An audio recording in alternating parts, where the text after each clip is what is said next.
mentioned how you can grow as a dancer, I think of what I kind of push myself to do.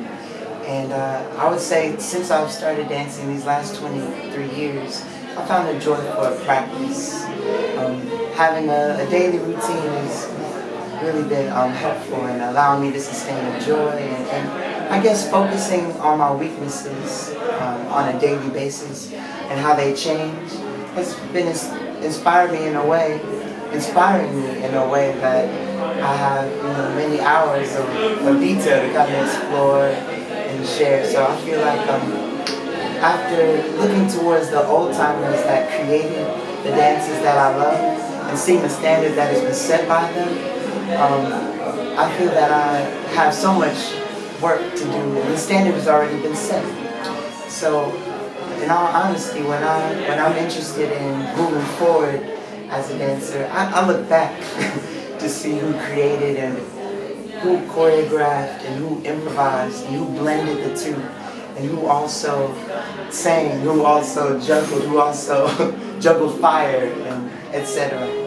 Because those innovators of the jazz culture that I adore and cherish and I would say I'm a part of, as I look to them, I find that there's so much wisdom and maturity and longevity that me being a young 32, I have yet to experience. So I encourage any dancer to find inspiration in the people that really led the art form that relates to them honestly, and assess where they are, assess where you are in comparison. You don't have to be exactly like them, but in all honesty, if you can recreate some similar feeling or essence in the performance in regards to performance energy, level of difficulty, generosity, and anything you can imagine, if you can recreate some of those components, the things that really inspire you, I think we will be on our way in regards to reaching goals. One day at a time, one step at a time, and one rhythm at a time. So I encourage anyone to look back if you're interested in moving forward. You said like working on your weaknesses. What do you mean by that? What could they be, and how can you work on them?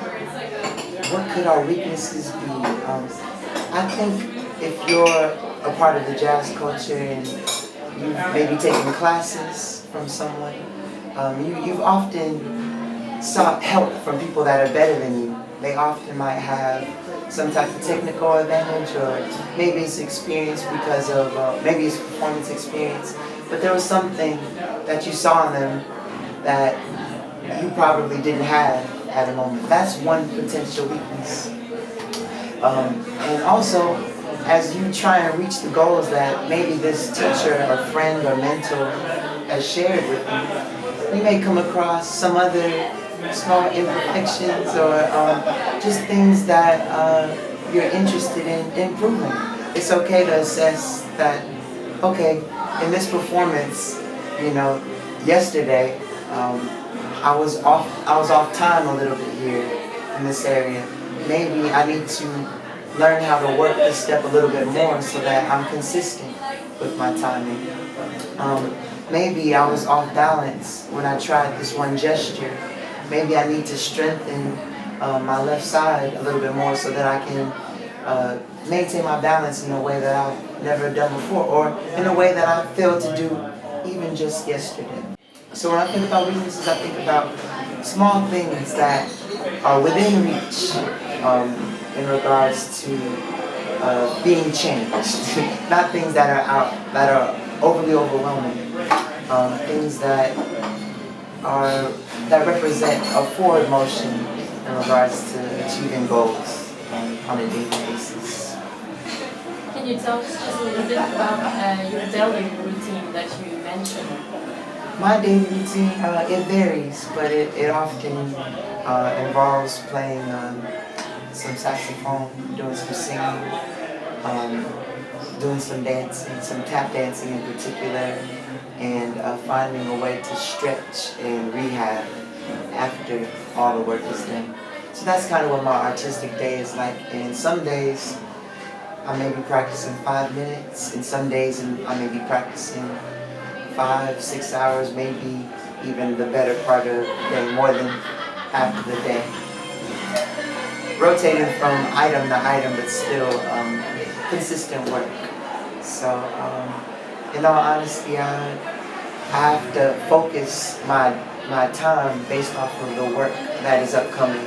That's the way I prioritize. And it's been an interesting transition to own that we've been freelance artists, and as freelance artists, we work all day. We work all day doing the things that we love. Some people may sit at a desk and they might not be passionate about it, but they're content with it, and then they maybe fulfill their hobbies, in the evenings or at certain moments. Mm-hmm. But I truly feel that I can live a life working on my hobbies, 24/7. That's beautiful. And I truly thank God for the opportunity to be able to do this in any shape or form. Because for my sister and myself, it's a praise dance for him, because we truly think that he's given us all that we have in life. We started off performing in a company called the Kennedy Tap Company, where all of the money that we received from our shows went back into the school. Really? The teachers were so generous. If you didn't have any shoes, you could come in. You could look in a bucket that had all these orphan shoes, find your size, borrow them for the day with socks, and put them back.